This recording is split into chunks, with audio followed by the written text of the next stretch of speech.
أعوذ بالله من الشيطان الرجيم. بسم الله الرحمن الرحيم.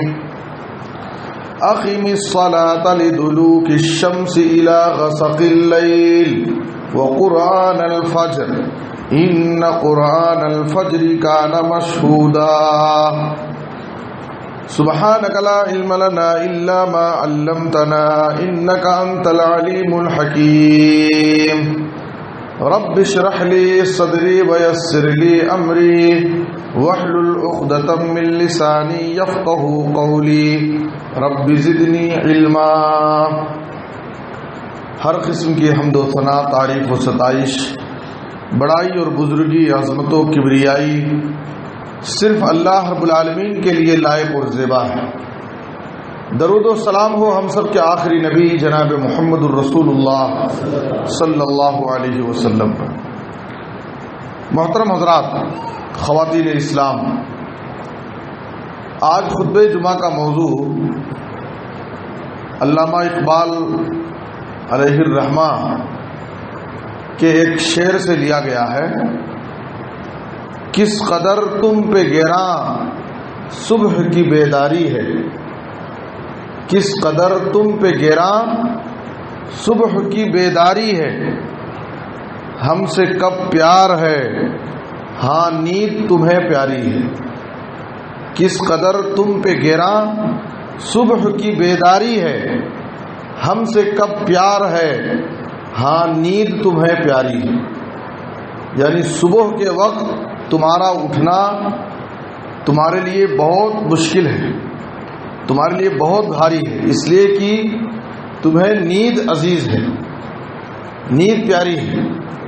اللہ سے محبت، اللہ کا خوف، اللہ کا ڈر اگر دل میں ہو تو انسان اپنی میٹھی نیند کو قربان کر کے صبح کے وقت اٹھے گا اور فجر کی نماز میں حاضر ہوگا. تو علامہ اقبال نے اسی کا رونا رویا ہے کہ صبح کے وقت تمہارے لیے اٹھنا بہت مشکل ہے، اس لیے کہ تمہیں اللہ سے زیادہ محبت، اللہ کی محبت سے زیادہ تمہیں تمہاری نیند پیاری ہے. دیکھیے، ایک مسلمان چاہے مرد ہو یا عورت، نوجوان ہو یا بوڑھا، ہر مسلمان کے دن کا آغاز فجر کی نماز سے ہونا چاہیے. فجر کی نماز سے ہمارے دن کی شروعات ہونی چاہیے. لیکن آج مسلمانوں کا یہ بہت بڑا المیہ ہے. ہم مسلمانوں کے لیے بہت افسوسناک بات ہے کہ مسلمانوں کی صبح فجر سے نہیں ہوتی ہے، بلکہ کسی کی صبح 7 بجے ہوتی ہے تو کسی کی 8 بجے ہوتی ہے، کسی کی 10 بجے بھی ہوتی ہے، جبکہ مسلمان کی صبح فجر کی نماز سے ہونی چاہیے. فجر کی نماز سے ہمارے دن کا آغاز ہونا چاہیے. قرآن مجید کی سورۃ الاسراء کی آیت میں نے آپ کے سامنے پڑھی. بعض مفسرین کہتے ہیں کہ اس ایک آیت میں اللہ تعالیٰ نے 5 نمازوں کا تذکرہ کیا ہے. اقم الصلاۃ لدلوک الشمس الی غسق اللیل، نماز قائم کرو، نماز کی پابندی کرو سورج ڈھلنے سے لے کر سورج ڈوبنے تک. تو کہتے ہیں کہ سورج ڈھلنے کے بعد جو نمازیں پڑھی جاتی ہیں اس میں ظہر اور عصر کی نماز آ گئی، اور سورج غروب ہونے تک اس میں مغرب اور عشاء کی نماز آ گئی. تو 4 نمازیں یہ ہو گئیں. وہ قرآن الفجر، اللہ تعالیٰ نے فجر کا ذکر الگ سے کیا، اور فجر کی نماز پڑھو. ان قرآن الفجر کان مشہودا، اس لیے کہ فجر کی نماز کا وقت ایک ایسا بابرکت وقت ہے کہ اس وقت اللہ رب العالمین کی طرف سے رحمت کے فرشتے زمین پر نازل ہوتے. تو اللہ نے کہا وہ قرآن الفجر، ان قرآن الفجر کان مشہودا. تو بعض مفسرین کہتے ہیں کہ اس آیت میں اللہ تعالیٰ نے 5 نمازوں کا اجمالی طور پر ذکر کر دیا ہے، اور ہمیں یہ حکم دیا ہے کہ ہم 5 نمازوں کی پابندی کریں. اور نمازوں میں بعض نمازوں کی خصوصی فضیلت ہے، جیسے عصر اور فجر کی نماز کی زیادہ فضیلتیں ہیں. اور ان کی پابندی کرنے کی زیادہ ترغیب دلائی گئی، اس لیے کہ عصر کی نماز اور فجر کی نماز اس کی پابندی کرنا یہ بہت مشکل ہے، سب کے لیے آسان نہیں ہے۔ عصر کی نماز کا وقت یہ کاروبار میں مصروف ہونے کا وقت ہوتا ہے، کاروبار چھوڑ کر کے آنے کا وقت ہوتا ہے، اور یہ سب کے بس کی بات نہیں ہے۔ اور فجر کی نماز میں آدمی کو اپنی نیند قربان کر کے فجر کی نماز میں اٹھنا ہے، تو اس لیے عصر اور فجر کی نماز کی خصوصی طور پر فضیلتیں بیان کی گئی ہیں۔ میں آپ کے سامنے سب سے پہلے صبح کے وقت اٹھنا اور فجر کی نماز سے اپنے دن کا آغاز کرنا، اس تعلق سے کیا بشارتیں ہیں اور کیا فضیلتیں احادیث کے اندر آئی ہیں، پہلے آپ ان حدیثوں کو سنیے۔ نبی صلی اللہ علیہ وسلم نے فرمایا، صحیح مسلم کی حدیث ہے، من صلی البردین دخل الجنہ، جو شخص 2 ٹھنڈی نمازوں کو پڑھے گا وہ جنت میں داخل ہوگا۔ ظاہر ہے کہ ٹھنڈی نمازوں سے مراد عصر کی نماز اور فجر کی نماز، اس لیے کہ دونوں نمازیں ٹھنڈے وقت میں پڑھی جاتی ہیں۔ اور دوسری حدیث جو صحیح مسلم میں ہے، آپ صلی اللہ علیہ وسلم نے کہا، لن یلج النار احد صلی قبل طلوع الشمس وقبل غروبها، سورج نکلنے سے پہلے والی نماز یعنی فجر کی نماز اور سورج ڈوبنے سے پہلے کی نماز یعنی عصر کی نماز، یہ 2 نمازوں کی اگر کوئی شخص پابندی کرتا رہا، آپ صلی اللہ علیہ وسلم نے کہا، لن یلج النار، ہرگز وہ شخص جہنم میں داخل نہیں ہوگا، اللہ تعالیٰ اس کو ضرور جنت میں داخل کرے گا اور اپنے فضل سے اس کو جہنم سے بچائے گا، جو شخص عصر اور فجر کی نماز کی پابندی کرتا ہے اپنی زندگی میں۔ اور دیکھیے، اللہ تعالیٰ نے قرآن مجید میں سورۃ الفجر، فجر کے نام پر ایک سورت قرآن میں رکھی، سورۃ الفجر، اور فجر کی قسم بھی اللہ نے کھائی، والفجر ولیال عشر، اللہ تعالیٰ فجر کی قسم کھا رہا ہے۔ اور اللہ تعالیٰ قرآن میں اگر کسی چیز کی قسم کھاتا ہے، اللہ اس چیز کی قسم کھاتا ہے، تو اس کا مطلب یہ ہے اس چیز کی اہمیت اللہ بندوں کو بتانا چاہتا ہے کہ یہ چیز اللہ کی نظر میں بڑی عظیم ہے، اللہ کے نزدیک یہ چیز بڑی اہمیت والی ہے، اسی لیے اللہ تعالیٰ اس چیز کی قسم کھا رہا ہے۔ تو اللہ تعالیٰ قرآن میں فجر کی قسم کھاتا ہے، والفجر، اور فجر کے نام پر ایک سورت رکھ دیا ہے قرآن میں، سورۃ الفجر۔ فجر کی نماز اور عصر کی نماز کی پابندی کرنے والوں کے لیے اتنا بڑا مقام ہے کہ جنتی جنت کی نعمتوں میں رہیں گے، جنت کی ساری نعمتیں ان کے لیے حلال ہوں گی، انہیں اتنی خوشی نہیں ہوگی جنتیوں کو جتنی خوشی اس وقت ہوگی جب وہ اللہ رب العالمین کا دیدار کریں گے، اللہ رب العالمین کو اپنی نظروں سے دیکھیں۔ دنیا میں ہم اللہ کو دیکھے بغیر اللہ پر ایمان لاتے ہیں، اللہ سے ڈرتے ہیں، اللہ کے حکموں پر عمل کرتے ہیں، لیکن آخرت میں جنت میں ہم اللہ رب العالمین کو دیکھیں گے، اپنی نظروں سے دیکھیں، اور اس وقت ہمیں اللہ کا دیدار کرنے میں کوئی تکلیف نہیں ہوگی۔ صحابی رسول حضرت جریر رضی اللہ عنہ کہتے ہیں کہ ایک مرتبہ ہم نبی صلی اللہ علیہ وسلم کے پاس بیٹھے تھے، 14ویں رات کا چاند نکلا تھا، نبی صلی اللہ علیہ وسلم نے 14ویں رات کے چاند کو دیکھا، اس کے بعد صحابہ کرام سے کہا، انکم سترون ربکم کما ترون ھذا القمر، اے صحابہ دیکھو یہ 14ویں رات کا چاند نکلا ہوا ہے، جیسے اس چاند کو تم لوگ بڑی آسانی سے دیکھ رہے ہو، اس چاند کو دیکھنے میں تمہیں کوئی تکلیف نہیں ہو رہی، ویسے ہی آخرت میں جنت میں تم اپنے رب کو دیکھو۔ دنیا میں اللہ تعالیٰ نے دنیا کی آنکھوں میں یہ طاقت نہیں دی ہے کہ ہم اللہ کو دیکھ سکیں، لیکن اللہ تعالیٰ اپنے مومن متقی نیک بندوں کو جنت میں اپنا دیدار کرائے گا۔ تو جنت میں جن مومنوں کو اللہ کا دیدار حاصل ہوگا، اللہ کا دیدار حاصل کرنے کے لیے نبی صلی اللہ علیہ وسلم نے کہا، اگر تم رب کا دیدار حاصل کرنا چاہتے ہو تو تم عصر اور فجر کی نماز کبھی نہ چھوڑو، عصر اور فجر کی نماز تم سے کبھی کسی بھی حال میں چھوٹنے نہ پائے، ان 2 نمازوں کی ہمیشہ پابندی کرتے رہو۔ اللہ رب العالمین کا تمہیں قیامت کے دن دیدار حاصل ہوگا. تو یہ بھی ایک فضیلت ہے. اور نبی صلی اللہ علیہ وسلم نے کہا بشر المشائین فی الظلم الی المساجد بالنور التام یوم القیامہ. ترمذی کی حدیث ہے. فجر کی نماز ہم اندھیرے میں آتے ہیں. یہ اور بات ہے کہ شہروں میں راستوں پر گلیوں میں لائٹنگ کا انتظام ہوتا ہے اور ہمیں اندھیرا دکھائی نہ دے، لیکن اندھیرے میں پڑھی جانے والی یہ نماز ہے فجر کی نماز اور عشاء کی نماز. نبی صلی اللہ علیہ وسلم نے کہا بشر المشائین فی الظلم الی المساجد بالنور التام یوم القیامہ. قیامت کے دن جہنم کے اوپر اللہ تعالی پل صراط کو جہنم کے اوپر قائم کرے گا، اور وہ پل صراط جو بال سے زیادہ باریک، تلوار کی دھار سے زیادہ تیز، اور وَإِن مِّنكُمْ إِلَّا وَارِدُهَا، ہر شخص کو اس کے اوپر سے گزرنا ہوگا اور ہر شخص اپنے عمل کے مطابق گزرے گا. وَمِنْهُمْ مَن يَمُرُّ كَالْبَرْقِ وَمِنْهُمْ مَن يَمُرُّ كَالرِّيحِ. کچھ لوگ بجلی کی طرح گزر جائیں اپنے عمل کی وجہ سے، کچھ ہواؤں کی طرح بھاگ جائیں، کچھ لوگ سواری کی طرح دوڑتے ہوئے نکل جائیں. ہر شخص اپنے عمل کے مطابق گزرے گا.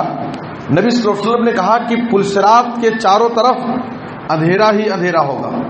اللہ تعالیٰ ایمان والے بندوں کے ہاتھ میں نور دے گا، روشنی دے گا، اور اس روشنی کو لے کر کے وہ پل صراط کے اوپر آسانی سے گزر جائیں گے. نبی صلی اللہ علیہ وسلم نے کہا جو لوگ رات کی نمازیں یعنی عشاء کی نماز، فجر کی نماز اندھیرے میں چل کر کے اپنے گھروں سے مسجدوں کے لیے آتے ہیں، نبی صلی اللہ علیہ وسلم نے کہا انہیں بشارت دے دو، خوشخبری دے دو کہ قیامت کے دن اللہ تعالیٰ ان کو کامل نور عطا فرمائے گا جس کو لے کر وہ پل صراط کو آسانی سے گزر جائے گا. تو یہ بشارت ہے، خوشخبری ہے ان لوگوں کے لیے جو فجر کی نماز میں اٹھتے ہیں اور فجر کی نماز میں مسجدوں میں آ کر جماعت کے ساتھ پڑھتے ہیں. اور آپ صلی اللہ علیہ وسلم نے کہا وَلَوْ يَعْلَمُونَ مَا فِي الْعَتَمَةِ وَالصُّبْحِ لَأَتَوْهُمَا وَلَوْ حَبْوًا. اگر لوگوں کو عشاء اور فجر کی نماز کی فضیلت، عشاء اور فجر کی نماز پڑھنے کا فائدہ اگر لوگوں کو معلوم ہو جائے کہ کتنا بڑا اجر و ثواب ہے، تو لوگ ضرور عشاء اور فجر کی نماز میں حاضر ہوں گے. یہاں تک کہ اگر چل کر کے آنے کی ان کے پاس طاقت نہیں ہوگی تو گھٹنوں کے بل زمین پر گھسٹ کر کے آئیں گے، لیکن ضرور وہ مسجد میں آ کر عشاء اور فجر کی نماز ضرور پڑھیں گے اگر ان کو معلوم ہو جائے کہ عشاء اور فجر کی نماز پڑھنے کا کتنا بڑا اجر و ثواب.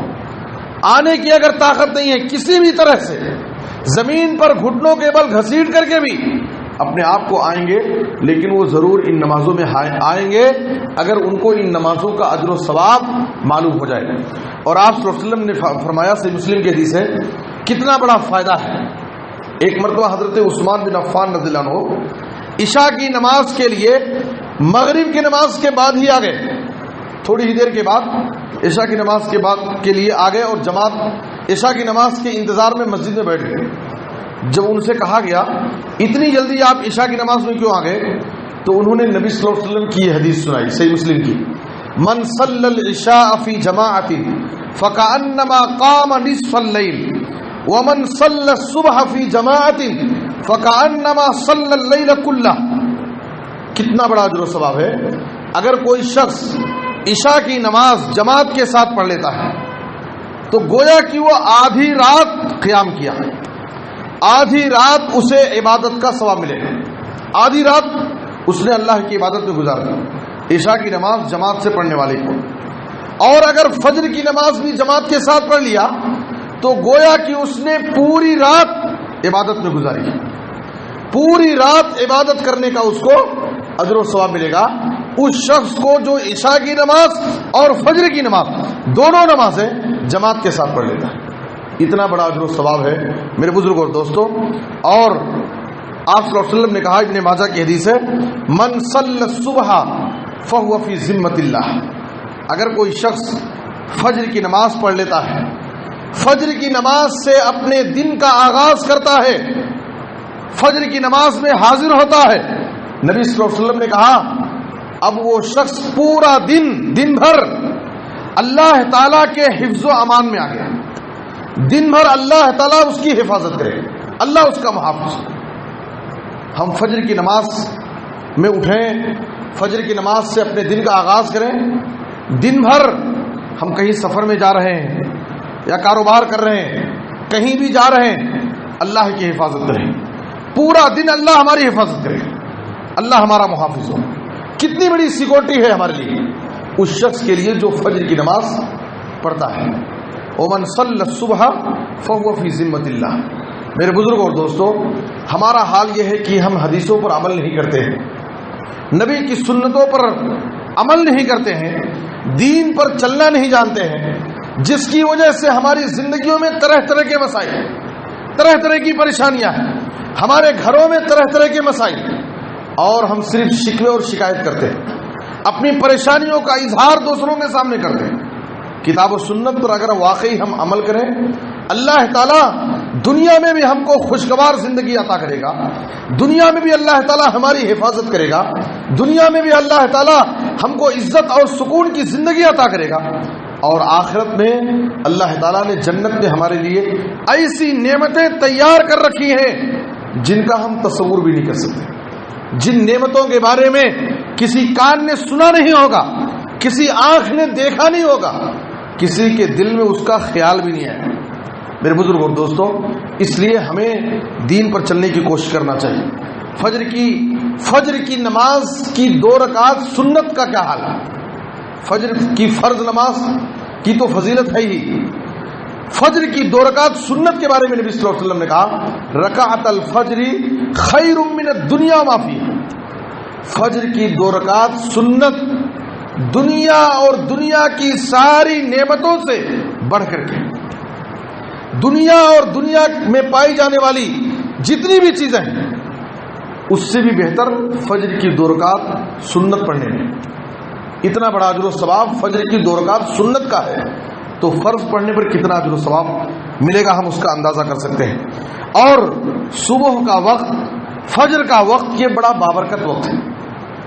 اس وقت رحمت کے فرشتے آتے ہیں، فرشتوں کا اجتماع ہوتا ہے۔ نبی صلی اللہ علیہ وسلم نے کہا، یتعاقبون فیکم ملائکۃ باللیل و ملائکۃ بالنہار۔ تمہارے پاس دن میں اور رات میں فرشتے باری باری آتے اور جاتے ہیں، اور فجر کی نماز میں اور عصر کی نماز میں فرشتوں کا اجتماع ہوتا ہے۔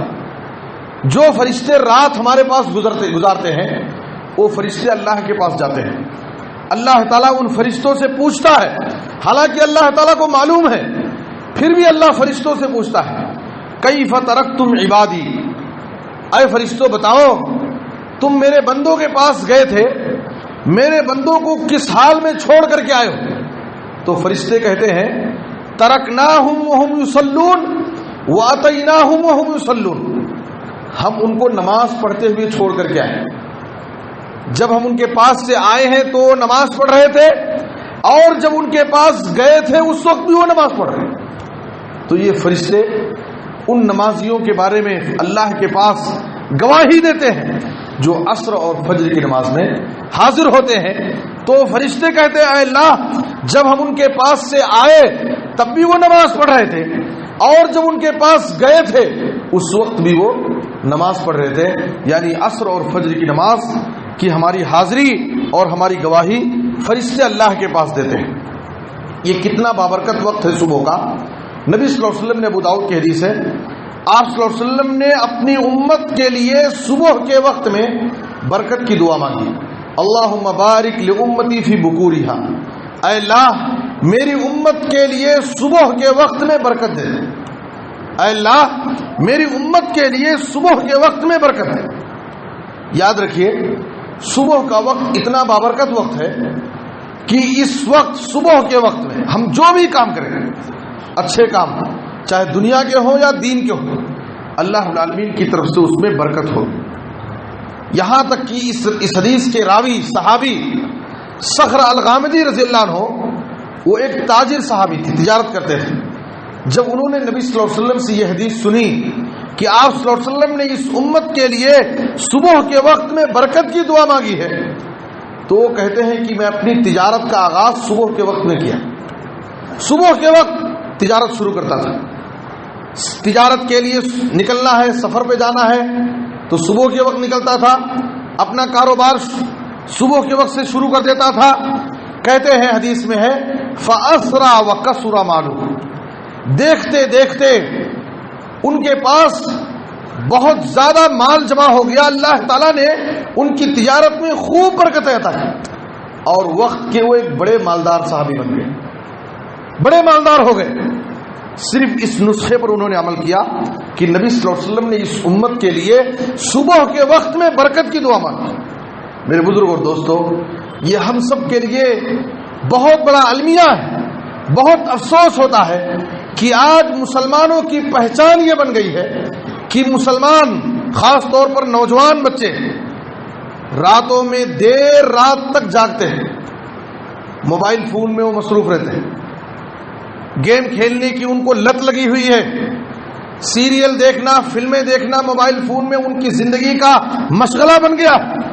راتوں میں دیر رات تک گپ شپ کرنا، دوستوں کے ساتھ محفلیں جمانا، غیر ضروری طور پر بیکار ٹائم پاس کرنا، دیر رات تک جاگنا اور صبح دیر تک سونا، یہ ہماری پہچان ہو گئی، ہماری عادت ہو گئی.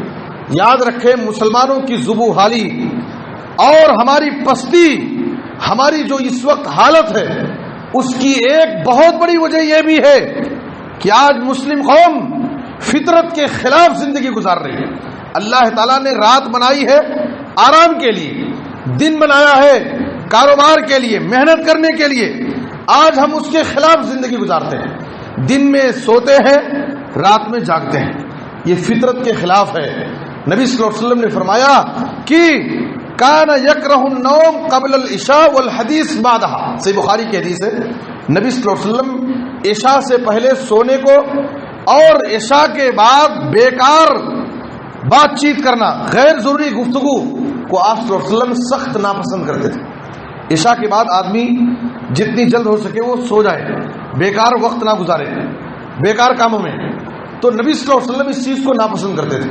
آج ہمارا حال یہ ہے کہ ہم رات دیر بیکار کاموں میں جاگتے ہیں اور صبح دیر تک سوتے ہیں، جس کی وجہ سے ہم اللہ رب العالمین کی طرف سے برکتوں سے محروم ہو جاتے ہیں. یہ ہماری بہت بڑی کمی ہے. صحابہ کرام کا طریقہ دیکھیے کیا ہے. ابو وائل شقیق بن سلمہ، صحیح مسلم میں ہے، وہ ایک تابعی ہیں. وہ کہتے ہیں کہ ہم ایک مرتبہ عبداللہ بن مسعود رضی اللہ عنہ کے پاس، ان کے گھر کے پاس گئے ملاقات کرنے کی. دروازے پر ہم نے سلام کیا، اجازت مانگی، ہم کو اجازت دی گئی. لیکن فجر کی نماز پڑھ کر کے صبح صبح ہم لوگ گئے تھے ان کے گھر کے پاس، ہم کو اجازت مل گئی، لیکن ہم فوراً گھر میں داخل نہیں ہوئے. اجازت ملنے کے بعد بھی دروازے پر تھوڑی دیر ہم بیٹھے کھڑے رہے. لوڈی اندر سے آتی ہے اور کہتی ہے کہ جب آپ لوگوں کو اجازت مل گئی ہے پھر کیوں نہیں داخل ہو رہے گھر میں، اندر کیوں نہیں آ رہے ہیں؟ تو اندر گئے تو عبداللہ بن مسعود رضی اللہ عنہ تسبیحات پڑھنے میں مصروف تھے، ذکر و اذکار میں بیٹھے ہوئے. عبداللہ بن مسعود رضی اللہ عنہ نے ان سے پوچھا، جب تمہیں اجازت مل گئی گھر میں آنے کی، پھر تم لوگ گھر کے اندر کیوں نہیں آئے، کیوں باہر دیر تک کھڑے رہے؟ اس وقت انہوں نے کہا، ابو وائل نے کہا کہ ہم نے سوچا صبح کا وقت ہے، گھر میں کچھ لوگ سو رہے ہوں گے، تو اس لیے فوراً اندر نہیں آئے، تھوڑی دیر باہر انتظار کی. عبداللہ بن مسعود رضی اللہ عنہ یہ سن کر کے غصے کا اظہار کیے اور کہا کہ تم نے ہمارے گھر کے بارے میں کیسے یہ گمان کر لیا کہ صبح کے وقت ہمارے گھر میں ہمارے بیوی بچے سوئے ہوں گے، کیسے تم نے سوچ لیا؟ اس کے بعد پھر ذکر و اذکار میں پھر مصروف ہو گئے. پھر کچھ دیر تک ذکر کرتے رہے. جب انہیں اندازہ ہوا کہ ہو سکتا ہے سورج نکل گیا ہو تو اپنی لوڈی کو بھیجا کہ باہر دیکھو کہ سورج نکل گیا ہے. تو لوڈی نے کہا کہ نہیں، سورج نہیں نکلا ہے. پھر ذکر و اذکار میں مصروف ہو گئے. پھر اس کے بعد جب انہیں یقین ہو گیا کہ اب سورج نکل چکا ہوگا، پھر لوڈی کو بھیجا کہ باہر دیکھو کہ سورج نکل چکا ہے. تو لوڈی نے بتایا کہ ہاں سورج نکل گیا. اس کے بعد پھر انہوں نے اللہ کا شکر ادا کیا، الحمدللہ الذی اقالنا یومنا ھذا ولم یہلکنا بذنوبنا. اللہ کا شکر ہے جس نے آج ہمیں معاف کر دیا اور ہم کو ہمارے گناہوں کی سزا نہیں دیا. کسی پریشانی میں، کسی مصیبت نے، کسی بیماری میں اللہ نے آج ہم کو نہیں ڈالا اور ہمارے گناہوں کی ہم کو سزا نہیں دی۔ آپ سوچئے کہ ایک صحابی رسول عبداللہ بن مسعود رضی اللہ عنہ صبح فجر کی نماز پڑھے، فجر کی نماز کے بعد سے لے کر سورج نکلنے تک ذکر و اذکار میں مصروف ہیں، ذکر و اذکار میں لگے ہوئے، پھر اللہ کا شکر ادا کرتے ہیں کہ اللہ نے ہم کو اس کی توفیق دی اور اللہ تعالیٰ نے ہم کو آج معاف کر دیا، ہم کو ہمارے گناہوں کی سزا نہیں دیا۔ یہ صحابہ کا طریقہ ہے۔ اسی لیے نبی صلی اللہ علیہ وسلم نے اس شخص کو خوشخبری سنائی جو آدمی فجر کی نماز پڑھتا ہے جماعت کے ساتھ، پھر اسی جگہ بیٹھ کر کے اللہ کے ذکر میں مصروف رہتا ہے، سورج نکل جائے اس کے بعد 2 رکعت نماز اشراق کی پڑھتا ہے۔ آپ صلی اللہ علیہ وسلم نے کہا کانت لہو کاجر حجۃ وعمرۃ تامۃ تامۃ تامہ، جو شخص فجر کی نماز جماعت سے پڑھا، اس کے بعد ذکر و اذکار میں دعاؤں میں بیٹھا رہا، سورج نکل گیا، پھر اشراق کی 2 رکعت نماز پڑھ کر کے گھر جاتا ہے تو اسے ایک مکمل حج اور عمرے کا ثواب ملے، مکمل حج اور عمرے کا ثواب۔ کتنی بڑی بشارت ہے۔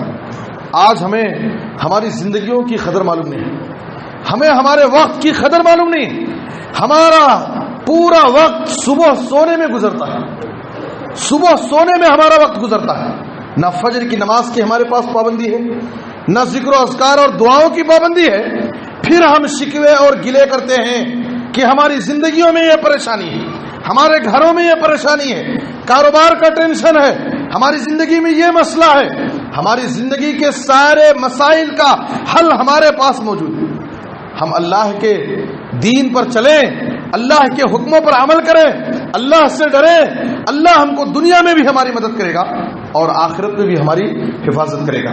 اس لیے میرے بزرگوں اور دوستو، عبداللہ بن عباس رضی اللہ تعالیٰ عنہ نے ایک مرتبہ اپنے گھر میں اپنے بیٹے کو دیکھا کہ صبح کے وقت عبداللہ بن عباس رضی اللہ عنہ کا بیٹا سو رہا تھا گھر میں، فوراً اسے تنبیہ کی اور کہا قم اتنام فی الساعۃ التی تقسم فیہا الارزاق، ایسے وقت میں تو گھر میں سو رہا ہے جس وقت صبح اللہ کی طرف سے روزی تقسیم ہوتی ہے، اللہ کی طرف سے رحمت کے فرشتے زمین پر اتر کر کے روزیاں تقسیم کرتے ہیں، اللہ کی رحمت بانٹتے ہیں، اور ایسے وقت میں تو گھر میں سویا رہے گا تو اللہ کی رحمت سے محروم ہو جائیں گے، رزق سے محروم ہو جائیں گے۔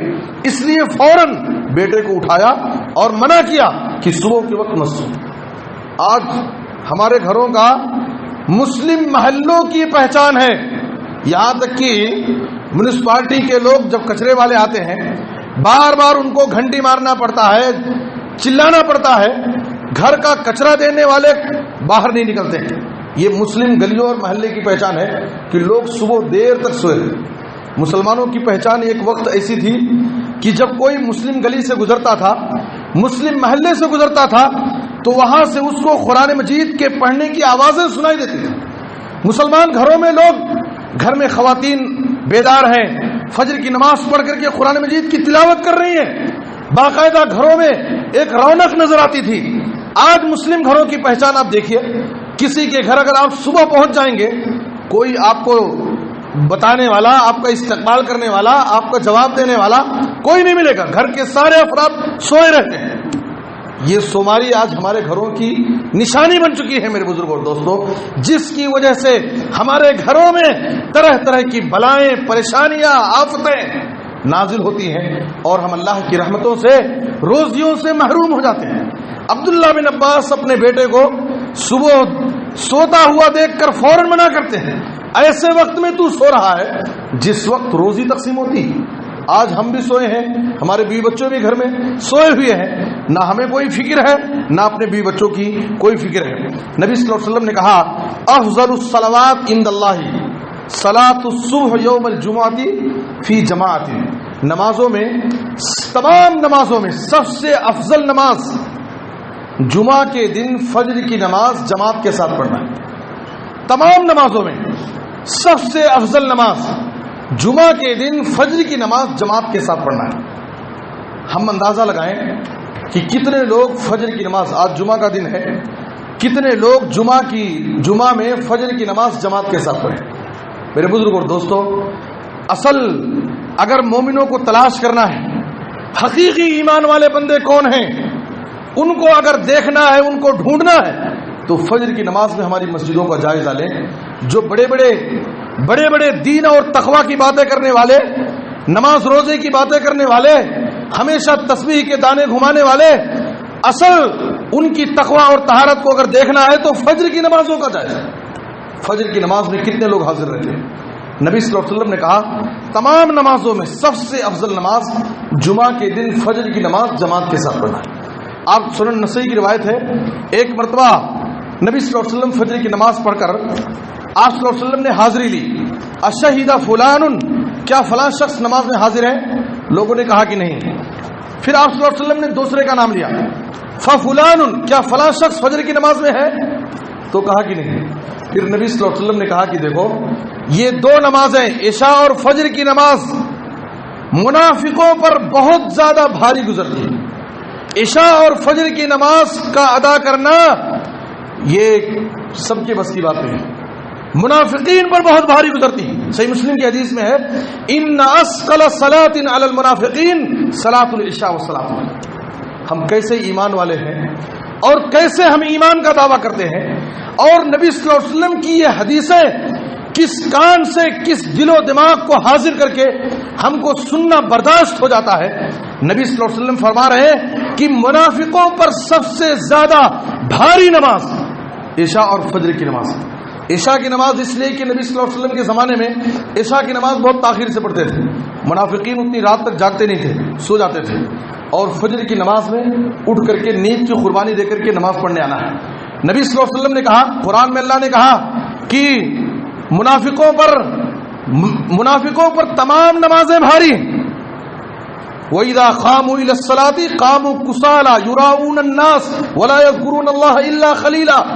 منافق بس یہ بتانے کے لیے کہ ہم بھی مسلمان ہیں، ہم کو بھی مسلمان سمجھے، مسجدوں میں آ کر کے نمازوں میں کھڑے ہو جاتے تھے، بڑی سستی اور بیزاری سے کھڑتے تھے، اللہ کا ذکر نہیں کرتے، بس لوگوں کو دکھانے کے لیے کہ ہم بھی مسجد میں آ کر نماز پڑھتے ہیں، ہم کو بھی مسلمان سمجھے۔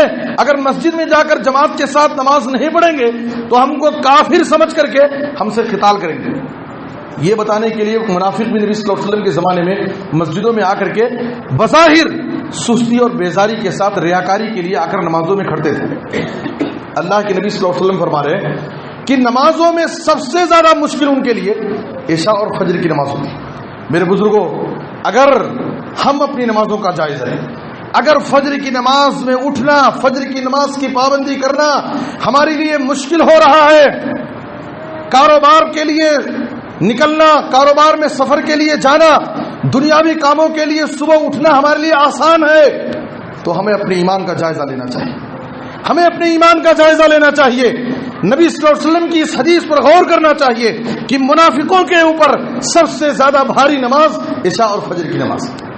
اگر ہمارے لیے بھی عشاء اور فجر کی نماز بھاری ہو رہی ہے، اس کی پابندی ہم سے نہیں ہو پا رہی ہے، تو ہمیں اپنے ایمان کا جائزہ لینا چاہیے۔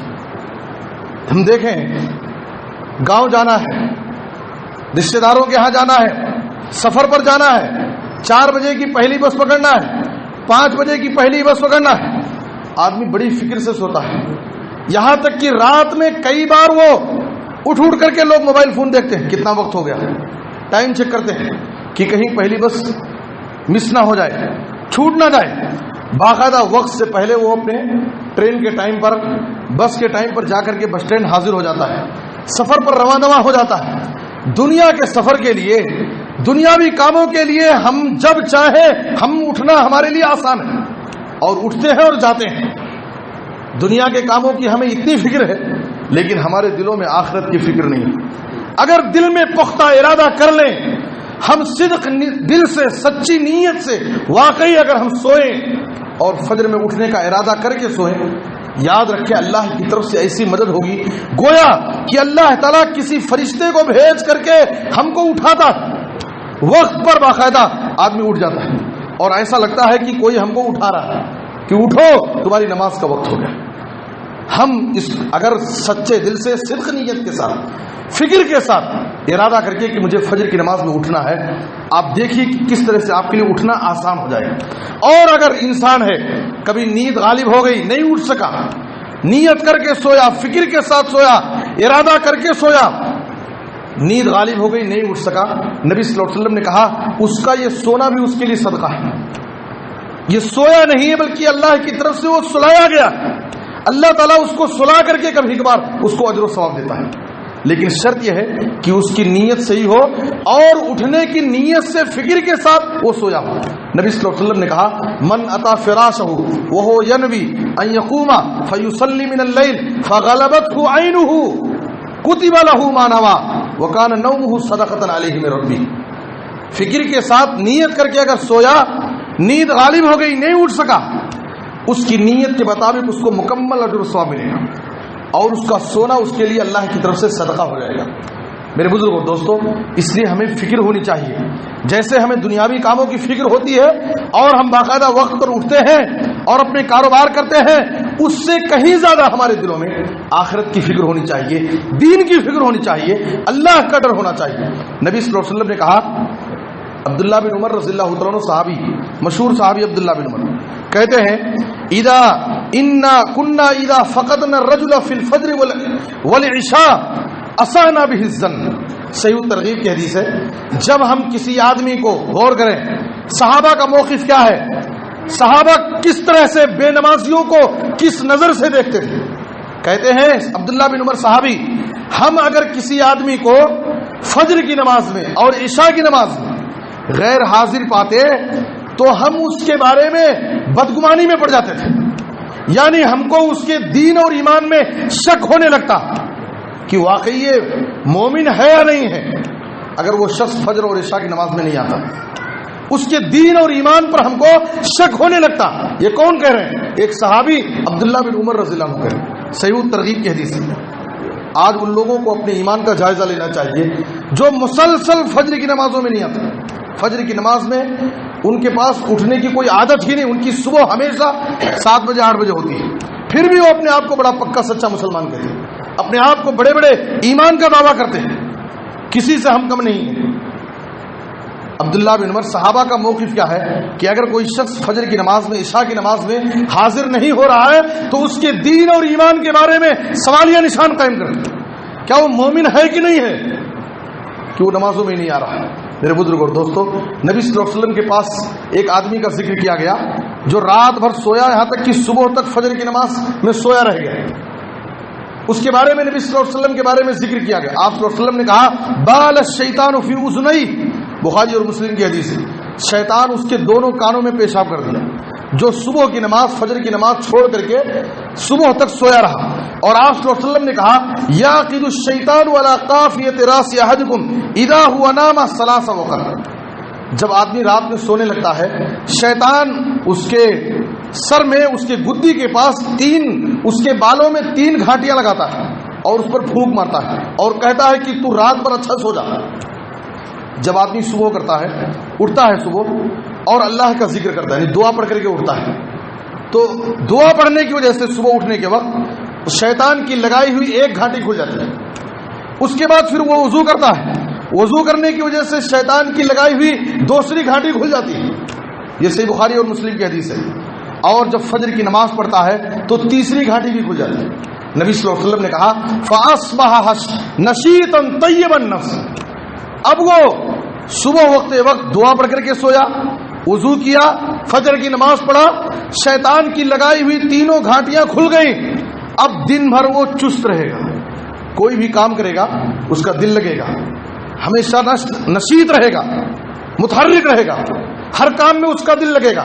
وَإِلَّا أَصْبَحَ خَبِيثَ النَّفْسِ كَسْلَانٍ.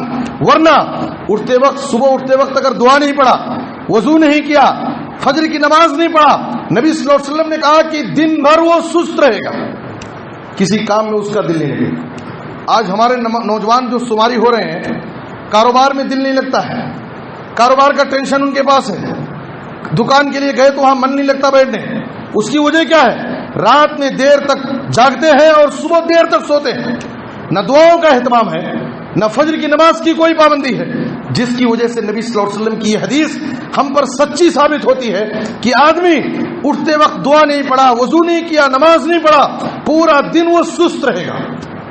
خبیث النفس کسلان ہو کر کے وہ صبح کرتا ہے۔ میرے بزرگوں دوستوں، اس لیے ہمیں ان چیزوں کی پابندی کرنی چاہیے۔ نبی صلی اللہ علیہ وسلم نے جب ایک خواب صحابہ کے سامنے ذکر کیا کہ ہمارے پاس 2 فرشتے آئے، مجھ کو لے گئے ایک شخص کے پاس جو لیٹا ہوا ہے، اور ایک آدمی اس کے پاس ہے جس کے پاس ایک بھاری پتھر ہے، اور بخاری کی روایت ہے وہ اس پتھر سے اس لیٹے ہوئے آدمی کے سر پر زور سے مارتا ہے، اس کا سر پھٹ جاتا ہے اور پتھر اس سے لڑک کر کے دور جاتا ہے۔ وہ آدمی اس پتھر کو اٹھانے کے لیے جاتا ہے، اٹھا کر کے اس آدمی کے پاس آتا ہے جب تک اس کا سر ٹھیک ہو جاتا ہے، پھر اس کو اس پتھر سے اس کے سر پر زور سے مارتا ہے، اس طرح سے بار بار مارتا ہے، پھر اس کا سر درست ہوتا ہے، پھر مارتا ہے، اس کو کنٹینیو مسلسل یہی سزا دی جاتی ہے۔ جب نبی صلی اللہ علیہ وسلم نے ان فرشتوں سے پوچھا کہ آخر اس شخص کا جرم کیا ہے، اس کی غلطی کیا ہے، اس کو یہ سزا مل رہی ہے، تو نبی صلی اللہ علیہ وسلم نے کہا کہ اس کی 2 غلطی ہے۔ ایک تو یہ قرآن سیکھتا تھا پھر چھوڑ دیتا تھا سیکھ کر، اس کی حفاظت نہیں کرتا تھا، اس کو پڑھتا نہیں تھا، اس کی پابندی نہیں کرتا تھا، قرآن سیکھا لیکن سیکھ کر کے چھوڑ دیا، پھر بھلا دیا اس کو۔ اور دوسری غلطی یہ تھی کہ فرض نماز چھوڑ کر کے سویا رہتا تھا، فرض نماز چھوڑ کر کے سویا رہتا تھا، جس کی وجہ سے اس کے سر پر فرشتہ بھاری پتھر سے مار مار کر کے اس کو سزا دے رہا ہے، اور اس کو مسلسل یہی سزا دی جائے۔ میرے بزرگوں اور دوستوں، اس لیے ہمیں تمام نمازوں کی پابندی کرنی چاہیے۔ نماز ایک مسلمان اور ایک کافر کے درمیان فرق کرنے والی عبادت ہے۔ نماز کی بڑی برکتیں ہیں دنیا میں بھی اور آخرت میں بھی۔ اگر ہم مسلمان ہیں، مومن ہیں، نماز کے تعلق سے ہمیں کسی بھی صورت میں کبھی بھی غفلت اور سستی نہیں کرنی چاہیے، چاہے صحت مند ہیں، بیمار ہیں، گاؤں میں ہیں، سفر میں، کہیں بھی ہیں، نماز ہم وقت پر پڑھیں۔ دنیا میں بھی ہمارے لیے سکون ہے، اور آخرت میں تو سب سے پہلے ہمارا جو حساب ہوگا وہ اسی نماز کا ہوگا، اور اس پہلے حساب میں اگر ہم کامیاب ہو گئے تو سمجھیے کامیاب ہے، اور اگر اس پہلے حساب میں ناکام ہو گئے نماز کے معاملے میں تو سمجھیے کہ ہم ناکام ہو گئے۔ اس لیے نماز کے بارے میں سستی نہ کریں، ہم خود نماز پڑھیں، اپنے بیوی بچوں کو بھی نماز پڑھائیں، ان کو مجبور کریں، ان کے نماز کے بارے میں سختی کریں۔ لیکن آج ہمارا حال یہ ہے کہ ہم خود بے نمازی ہیں، نہ اپنے بچوں کو ہم نماز کے تعلق سے سختی کرتے ہیں۔ ایک ماں نے اپنے بچے کے تعلق سے شکایت کی کہ میں اپنے بچے کو اٹھاتی ہوں، اس کو نماز کے بارے میں بولتی ہوں، لیکن وہ میرا بچہ نہیں اٹھتا ہے۔ آج ہمارا حال کیا ہے؟ ہم اپنے بچوں کو نماز کے تعلق سے ہماری فکر کیا ہے؟ ہم اپنے بچوں کو جلدی سلاتے ہیں رات میں، کیوں؟ یہ بول کر کے سلاتے ہیں کہ جلدی سو جاؤ، صبح ٹیوشن جانا ہے، جلدی سو جاؤ، صبح اسکول جانا ہے۔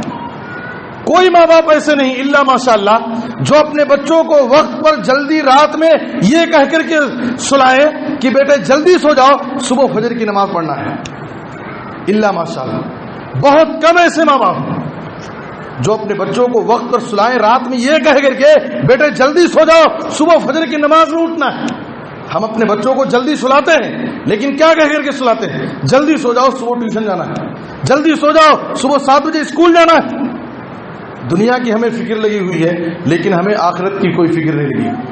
مولوی صاحب نے کہا کہ اگر تم اپنے بچے کو نماز کے بارے میں سختی کرتی ہو، بچہ نہیں اٹھتا ہے، چھوڑ دیتی ہو، بتاؤ اگر تمہارے گھر میں آگ لگ جائے، تمہارے گھر میں آگ لگ جائے اور تمہارا بچہ گھر کے کسی کمرے میں کونے سویا پڑا ہوا ہے تو تم کیا کرو گی؟ کیا ایک بار آواز کرو گی، اٹھاؤ گی؟ اگر نہیں اٹھے گا تو اس کو چھوڑ دو گی؟ کہا کہ نہیں، ایسے موقع پر میں اس کو اٹھاؤں گی، اگر نہیں اٹھے گا سختی کر کے کھینچ کر کے اس کو میں اپنی گود میں لے کر کے گھر سے جلدی سے باہر نکل کے بھاگوں گا۔ کہا کہ دنیا کی آگ سے بچانے کے لیے تم کو اتنی فکر کہ بچہ اگر سویا ہوا ہے، گھر کے کسی کونے میں پڑا ہے، اٹھ نہیں رہا ہے، زبردستی اٹھا کر کے اپنے گود میں لے کر کے تم گھر سے باہر نکلو گی، اور وہی بچہ جب صبح فجر کی نماز میں اٹھاتی ہو اور نہیں اٹھتا ہے تم اس کو چھوڑ دیتے؟ اس وقت وہ فکر کیوں نہیں کرتے؟ دنیا کی آگ سے بچانے کی فکر ہے، لیکن آخرت میں جہنم کی آگ سے بچانے کی فکر ہم کو نہیں ہے۔ اللہ سے دعا ہے کہ اللہ تعالی ہمیں نیک سمجھ عطا فرمائے اور ہمیں اپنے بچوں کو صحیح تربیت کرنے کی توفیق عطا فرمائے۔ اللہ تعالی ہمیں خود نے نمازی بنائے اور اپنے بیوی بچوں کو بھی نمازی بنانے کی اللہ ہم سب کو نیک توفیق دے۔ اے اللہ نماز کے بارے میں ہمیں سستی اور کوتاہی کرنے سے اللہ ہم سب کو بچا۔ 5 وقتہ نمازوں کی جماعت کے ساتھ وقت اور پابندی کرنے کی اللہ ہمیں توفیق دے۔ جو بیمار ہیں انہیں شفاء عاجل کامل عطا فرما، جو مقروض ہیں انہیں ادائیگی قرض کی کوئی آسان سبیل پیدا فرما۔ اے اللہ پورے عالم میں اسلام اور مسلمانوں کو عزت، ترقی اور غلبہ نصیب فرما۔ جہاں بھی مسلمان مظلوم ہیں، پریشان حال ہے، اے اللہ ان کی غیبی مدد فرما، مظلوم مسلمانوں کی تو حفاظت فرما، کتاب و سنت پر عمل کرنے کی ہمیں توفیق عطا فرما، اور ہمیں ہر قسم کے حادثات سے، بلاؤں، آفتوں، بیماریوں، پریشانیوں سے اللہ محفوظ فرما۔ خاتمہ ہو تو خاتمہ بالخیر، کلمہ توحید پر وفات دے۔ آمین تقبل یا رب العالمین۔ وصلی اللہ علی نبینا محمد و آلہ و صحبہ اجمعین۔